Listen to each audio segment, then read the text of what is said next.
Olá pessoal, tudo bem com vocês? Eu me chamo Bruna Basile e eu faço parte da equipe de redação do Descomplica e esse programa é o Redação Nota 1000, que te ajuda a alcançar uma nota 1000 na dissertação argumentativa do Enem. O nosso tema hoje é sobre a democratização do acesso à cultura no Brasil e você pode baixar essa redação exemplar no link ali embaixo, corre lá depois.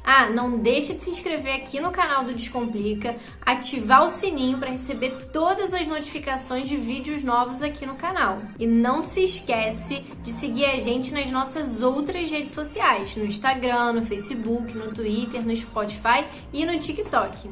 Só para te lembrar uma coisa muito importante, a gente estrutura a nossa redação em 4 etapas. A primeira é o fluxo de ideias, depois a gente vai para contextualização, estruturação e, por final, o impacto. Agora a gente entra no fluxo de ideias. Essa parte é super importante para o planejamento do nosso texto. Por quê? O nosso tema é democratização do acesso à cultura no Brasil. É nessa parte que a gente vai analisar as palavras-chave desse tema.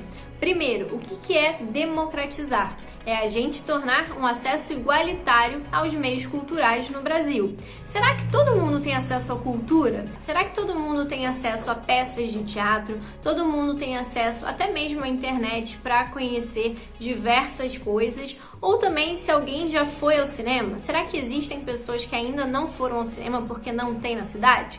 Então são esses questionamentos que a gente deve fazer para entender a problematização que o tema vai falar pra gente. Depois que a gente fez o nosso fluxo de ideias, chega a parte da contextualização. Essa parte é importante porque é nesse momento que a gente vai dar a nossa opinião sobre o tema. A gente vai falar efetivamente o que a gente acha sobre a cultura no Brasil, ou melhor, sobre a democratização do acesso à cultura no Brasil. Então, o que nós devemos fazer nessa parte? Depois da gente selecionar nossas ideias, a gente apresenta a nossa opinião. Essa parte é decisiva para uma dissertação argumentativa. Por quê? A partir do momento que a gente tem uma tese bem definida, a gente vai conseguir fazer uma argumentação bem estruturada também. Agora eu vou ler para vocês um trechinho dessa tese da redação exemplar. Vamos lá. Ele fala assim: o acesso democrático às manifestações culturais no Brasil não é promovido devido a questões mercadológicas e à desigualdade social presente nas terras tupiniquins. Então, olha só o que a gente fez. A gente deu a nossa opinião e já indicou também 2 possíveis argumentos. E aí a gente vai ver sobre a argumentação na nossa próxima etapa. Agora chegamos na estruturação. Lembra que eu falei para vocês que a gente iria para a argumentação do nosso texto? Então a gente chegou nessa hora. Depois da gente apresentar a nossa tese, falando a nossa opinião sobre o tema, chegou a hora da gente convencer quem está lendo o nosso texto. Esse convencimento é feito por meio de uma justificativa da tese. Só que não é somente a justificativa que basta, a gente também precisa comprovar o que a gente está falando por meio de algum elemento que torne aquela informação verídica, confiável. Então é nesse momento que você pode utilizar referências históricas, literárias, também pode utilizar exemplos concretos e dados estatísticos. Além disso, também tem uma outra estratégia muito importante, que é a estratégia da citação, quando você faz uma citação de um argumento de autoridade, que é aquela pessoa que sabe muito sobre o assunto e que você faz uma referência a ela, alguma teoria que ela já falou. E aqui nesse caso, a gente tem uma citação muito boa para fazer referência, que é essa aqui, vou ler para vocês.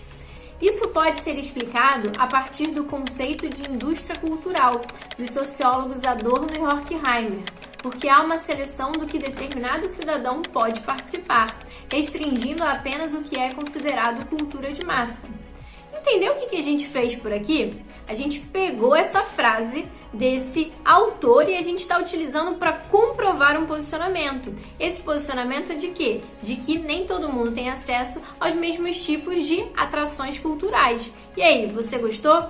Lembre-se sempre disso. E uma coisa muito importante, tenha sempre em mente que você deve utilizar elementos coesivos para estabelecer a ligação entre essas partes do texto, beleza? Chegamos na parte final da redação, que é chamado de impacto. Por que impacto? É nesse momento que você vai impactar a banca com a sua proposta de intervenção. Você não pode esquecer que toda proposta de intervenção deve tentar solucionar aquele problema que a gente apresentou no desenvolvimento. Lembra que o tema era sobre democratizar o acesso à cultura no Brasil? Então, no desenvolvimento, você apresentou exemplos que comprovassem a sua opinião sobre isso e, na finalização, você tem que tentar solucionar essa problemática. E aí, como que você vai fazer? Você deve apresentar uma intervenção que amenize esse problema. E não pode esquecer de apresentar o que deve ser feito, como deve ser feito, por quem deve ser feito, para que deve ser feito. Se você apresentar todas essas referências, você tem uma proposta de intervenção bem detalhada, tá bom? E aí agora a gente vai ler um trechinho dessa intervenção. Vamos lá. É necessário que a mídia, por ser capaz de atingir diversas camadas da sociedade, exiba apresentações e manifestações artísticas de todos os tipos, por meio da ampla divulgação em programas de TV aberta, com a finalidade de atingir o maior número de espectadores possíveis. E aí, gostou da nossa proposta de intervenção? A gente apresentou o quê? Que a mídia deve apresentar diversas manifestações culturais da TV aberta. Por que TV aberta? Porque ela vai democratizar esse acesso à cultura. E também porque a mídia? A mídia é o nosso agente, é ele que é capaz de atingir a maior quantidade possível de pessoas. Mas não se esqueça, você pode propor o que você quiser, desde que tenha relação com o seu texto, tá bom? E outra coisa muito importante, você já ouviu falar em texto-circuito? O texto-circuito é quando a gente consegue fazer uma retomada a algo que a gente disse na introdução do nosso texto, tá? Então, por exemplo, se a gente consegue fazer uma contextualização muito legal, a gente pode aproveitar essa contextualização lá no finalzinho do nosso texto. É isso que vai dar o impacto que a banca quer para vocês, tá? E aí, a gente vai ler agora esse impacto que a banca vai ficar muito feliz em ver, que é esse aqui. Somente desse modo será possível fazer com que mais pessoas possam conhecer diversas manifestações de arte e diminuir cada vez mais a desigualdade presente no corpo social. E aí, você gostou? Achou que deu um impacto aí para a banca? O que a gente fez aqui? Depois de apresentado a nossa proposta de intervenção, a gente foi lá e retomou algo que nós falamos na introdução. Isso mostra como o nosso texto foi planejado. A gente começou e a gente finalizou pelo mesmo ponto. Gostou dessa estratégia? Então, se você gostou desse vídeo, não se esqueça de se inscrever aqui no canal do Descomplica, ativar o sininho para receber todas as notificações dos novos vídeos que entrarem aqui, tá bom? E se você gostou desses comentários que eu fiz sobre essa redação, você pode baixar ela na íntegra aqui na descrição do vídeo, tá bom? Pega essa redação exemplar para você também. E na descrição do vídeo também tem um link super importante para que você assine o Descomplica e você tenha acesso a toda a nossa plataforma com os vídeos de redação e também acesso à correção. Lá nessa correção você vai ter direito a comentários para você melhorar e aperfeiçoar a sua escrita e garantir o 1000 no Enem. Então é isso, pessoal. Beijos para vocês, bons estudos, não deixem de praticar a redação e a gente se encontra nos próximos vídeos. Até mais!